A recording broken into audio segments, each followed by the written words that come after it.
Isang maligaya at malusog na Pasko ang bati po namin dito sa ating Healing Sangkap segment, Chef. Yes po, Happy Healing New Year! New Year naman New Year to. naman, Basta malapit na yung Pasko, mauuna muna ang Pasko. Opo, hindi, syempre, yun, Pasko muna. At kumpleto po kami dito para tugunan ang panawagan ng ating mga kapatid sa Camarines Norte, Chef, no?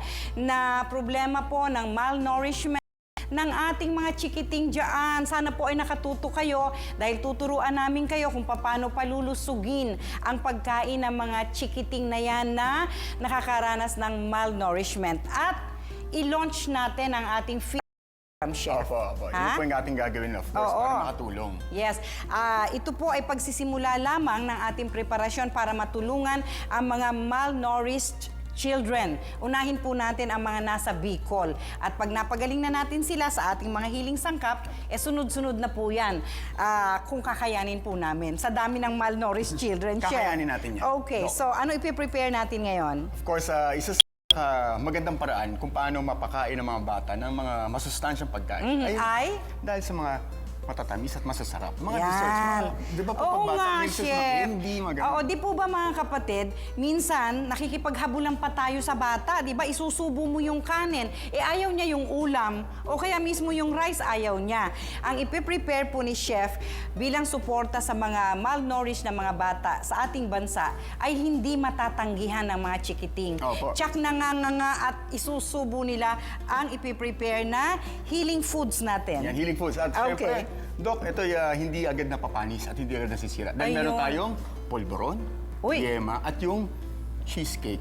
Okay. Wow. Pero no bake, no bake. No bake cake. Kumbaga, ito lang ang gagamitin natin. At lahat ng yan, may sangkap ng ating healing food. Mga healing food, ang ating pinaka... kumbaga, sangkap. Okay. Yung ating At special. kung si Ali, na chismoso dito, ay tableta ng healing food tablet ang tinitake niya, kinekendi po ni Ali ang healing food tablet ng Healing Galing. Ito naman, pinulbus natin Apo. para isangkap sa ating pulburon. Ang shelf life ba ng pulburon ay gaano katagal? Well, ang pulburon pa basta sa cool, dry place, buwan minsan. Wow, inaabot ng buwan. Pero I'm sure pagka pinamigay na natin, iko-control na natin sila at Baka hindi nga po yung aabutin ng isang nagbibigay pa araw. lang kainin. Okay. Samantalang ang yema, gaano katagal yan? Matagal din po ang yema. Pero kailangan i-refrigerate. I-refrigerate din po. Pero kahit basta... Kung walang refrigerator yung bibigyan natin, Actually, di naman po siya hindi panisin. Hindi panisin Okay, good. At saka yung ating cheesecake. Cheesecake na no bake. No bake, na matagal din ang Matagal shelf din life. po. Okay, so ano ang sisimulan natin? At, sandali, bakit dumami ang chef natin? Sino ba itong mga kasama natin dito? Ang mga estudyante ko po sa Center for Culinary Arts. Yan. Wow, kaya pala. Sino ito? Si Roy Roman, yan. Malusog na malusog si Roy. Hindi kailangan ng healing food powder. Okay. At ang maganda, sino ang maganda? Si Mikey Yu. Ay, si Yan. Ate Mikey. At of Si course, Chef si Ram. Mikey. Yan po ang paborito ni Ali. At si... Ram Coronongan. Coronongan, yun. Ayan, si Ram talaga namang healthy din. Okay, tamang-tama lang na maging katuwang natin sila sa pagpiprepare nito, Chef. Opo. Okay, so, anong uunahin natin? Actually, pwede na pong sabay-sabay na. Sabay-sabay? Opo, para Okay. makita at mapakain na rin natin sa ating mga studio audience. Iba ang ipiprepare natin dito. Yung dito po kay Roy ay ang ating pulburon. Okay. At sa ating pong kaliwa ay ang yema. And then yung ako po yung sa cheesecake. So, simulan natin, Chef, kay Opo, Roy. kay Roy. Pulburon. Okay. Anong mga ingredients natin, Roy? Powdered milk.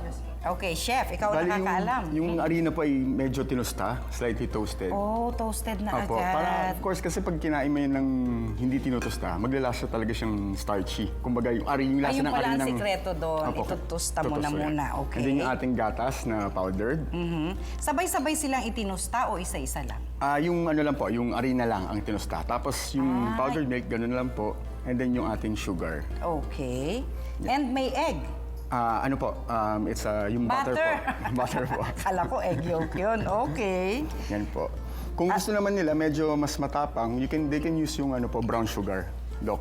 Ay, mas masarap yun. Mas Opo, healthy mas yun. healthy. Okay, brown And sugar. then yung ating butter, yung mantequilla. Ayan. Ito po yung ano. Ayan, Doc, kayo ang po. ating healing food powder na. Hindi na siya tablet. Naubos na ni Ali yung tablet. So, ito ang ilalagay natin, Roy. Okay. So since meron na pong healing food powder, tas meron pa ring gatas, dun sa mga kakain yan, especially yung mga malnourished, ay malaking tulong po yan. Napakalaking tulong yan. Yan ang super multivitamins natin dito Apo. sa Healing Galing, no? Okay. So habang minimix ni Roy, mamaya makikita natin pulburo na yan, Opo. ha? Yung pwede natin lagyan ng konting, kumbaga, vanilla extract. Ano, Okay. optional na lang po yan. Pampabango. Pampabango din. Oo. And then to give a slight Kasi hint chef, po. di ba, ang appetite ng isang tao ay natitrigger ng pang-amoy. Pang-amoy. Kaya minsan inaamoy natin yung pagkain natin. Natitrigger ng presentation sa Opo. mata, inagamit ang mata. Hindi lang yung antimano panlasa. Opo. Pati brain, di ba? Pati brain, yeah. Pag naisip ng brain na magugutom ka na, abay very appetizing na rin ang nasa harap niya. Opo. Ready to eat na. So sama-sama po yung mga senses na yan, no? Na para ma-appreciate natin ang kinakain natin ngayong Kapaskuhan. Ayun. Oh, diba? Ano naman ang meron dun sa kabila? Ayun. Sa kabila naman po, Oo. ayun. Okay, skiting. Oo, nagsisimula na rin sila. Dito naman po yung ating yema, Dok. Okay. Yan. So, using sa bowl, lalagyan na yung ating egg yolks. Okay, ayan. Yolk lang talaga, Ate Mikey, no? Yolk lang po Hindi yan. kasama yung egg white. Ayan ang unang titikim niyan, si Ali. Nako, So, favorite ni minimix muna. So, punong-puno pala ng ng egg ang yema. Opo. At milk. Milk po, or condensed. Pwede rin pong condensed. Condensed milk, hindi na powdered milk ito. Hindi na po, condensed milk na. But they can Okay. add powdered milk po para mas maging nutritious. Aha. Yung ating... Lalo na yung mga buto ng mga bata na papakainin natin, kailangan matibay. Opo. 'Di ba? May mga bata po sa Camarines Norte ang idinudulog sa atin ng kaugnay ng problema nila sa malnourishment na 3 taon na hindi pa nakakalakad. Mahina ang bones, no? So ang protina naman na manggagaling diyan sa egg ay malaking Opo. tulong para sa muscles, no? So ayan. sa muscle development ng ating mga bata. Yes, Ali. Oo. Kailangan, yung sabi ko kay Ate Mikey, Opo. kailangan, yaan egg, pagkatapos ilalagay katulad Ay, dito tinuruan sa bowl. si Ate I- Si Ali, Mikey. si Ali pala nag- Si Chef Ali naman pala ang nagturo. O, kaya sinusunod na nga ni Ate Mikey. O, yan ang paborito niyang chef. Pag umabsent daw si Chef Tristan, ang hanapin daw namin ay si Chef Mikey. Sabi ni Kuya Ali. Okay. So, anong tawag natin dyan? Pinapa-caramelize, Opo. Chef. And no? actually, nilagay pa lang sa double boiler para rin maluto po yung itlog. Okay. Ang ginawa natin ay may nakasalang tayong, ano tawag dyan? Kumbaga yung kawali po, yung pot na may tubig.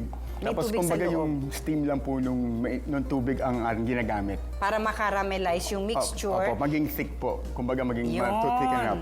Oo. Kasi po pag direct heat, meaning straight from the pan, Aha. may tendency pong maging scrambled eggs naman yung... Ay, oo nga, ano? Nawala na ang masunog po. pagkayema Opo. natin. Okay. At may nuts. May nuts. That's isa po yun sa pinaka main ingredients or yung secret ingredients ng isang yema. Maganda rin yan, magugustuhan din ng mga bata. Pero alam mo ba, Chef, na inilagay ko itong halaman ng San Francisco dito? Dahil baka maubusan kayo ng nuts. Ang lasa niyan ay nuts. Peanuts din, di ba? Pwede Parang po. ganon. O kaya lang, yung usbong ng San Francisco leaves ang kukunin natin. Ayan po. Pwede rin niyang lutuin kasi parang regular na gulay, yung pinakausbong ng San Francisco. Kung naubusan po kayo ng budget ngayong Pasko, makulay ang inyong gulay ngayong Kapaskuhan. Very rich in flavonoids at may mga phytochemicals siya. Ayun. Diba? Nako, Kaya very- pampalusog. Edible po ang San Francisco leaves. No? At ito pa, speaking of pampalusog, lalagyan din rin natin ng Healing food healing powder. food powder. Yan, sa ating yema. Yema. Okay. Pag hindi naman naging malusog pa ang mga pagkakainin nating bata sa Camarines Norte, ewan ko na lang. Alam niyo po kasi mga kapatid, kapag pagkaing pangbata ang ating ibibigay sa malnourished children, no? Ay hindi po tatanggihan, hindi na kailangan na makipaghabulan pa tayo sa mga bata para pakainin lamang. Sila mismo yung nga at magpapasubo or dadampot ng kusa, di ba? Katulad ni Ali. Magaling na ako magsubo with spoon lang With spoon pa, di ba? Ilalayo nyo ang niluluto nyo with spoon si Ali, ha? Madaming Spoon susubo lang, ito. spoon lang. Spoon lang po. Ayan. So, Okay. Doc, habang hinintay natin medyo maging malapot yung Okay. yema, Ah, balikan natin si polvoron. Eto na. Nabubuo na ang pulburon. Ilan ba ang pwedeng kainin ng isang batang malnourished? Sa liit ng pulburo nyo, pwede ba laki-lakihan mong konti? Laki natin yan. Kumbaga yan ay bite size na for the Kung sa kids. bagay, pambata Opo. yan. Ang hinahanap ng lola ay yung bite size Ako, ko. di mo malalaki. Iba yun, Opo. iba yun. Okay. And Pag- docs, ayun po. yeah, sure. Speaking of, ito rin po, di ba, this is one of the best way, kumbaga sa family bonding. Ay, ang paggawa ng Ang pulburo. paggawa ng pulburon, yema, actually sa pagluluto. Kasama niyo lang yung mga anak niyo, yung mga mahal niyo sa buhay. That's the best, again, I guess, one of the best Christmas gift na maibibigay niyo sa inyong mga loved ones. Maganda nga naman na kung ang ihahanda po natin ngayong Kapaskuhan, pin-repair ng buong pamilya. Wow! Ano pa sila, may contest pa. Alin ang mas masarap? Oo. Yung pin-repair ni nanay o ni tatay o baka yung kay kuya. At si Boy naman, taga-kain lang. Si Ali ay taga-kain lang. Ayun, kumain na nga. Okay. Binabalot pa rin natin itong mga pulburo na to, di ba, Chef? Apo. Kasi kukutsarain daw ni Ali, 'di ba? Now, dito naman sa sa yema, parang nagsisimula na silang maluto. Parang nag-thicken na ba? Nagtiyo na po. After pagka-thicken nung ating yema, of course, you need to cool it down. Kasi mahirap po siyang i-handle. Kumbaga mainit-init eh. Oo. Bago Pag na- balutin. Ayun po, pag na-cool down na po, pwede na pong balutin. Tapos, ating ipamimigay na. Ayan. Aba, patitikimin natin ang mga bisita natin Of dito. course. At syempre, Okay. meron tayong mga, Ready na pala yan. Okay. yung ating, ito. Ang ating yema ay Yema. hubad. Sobrang sosyal naman ang yema na yan. Meron pa, anong tawag mo doon? Parang wafer, cracker, tapos yung mga sprinklers na Akala ko, pampa. turones de kasoy. Yan. Okay, masarap. Tapos meron tayong nagawa rin din ditong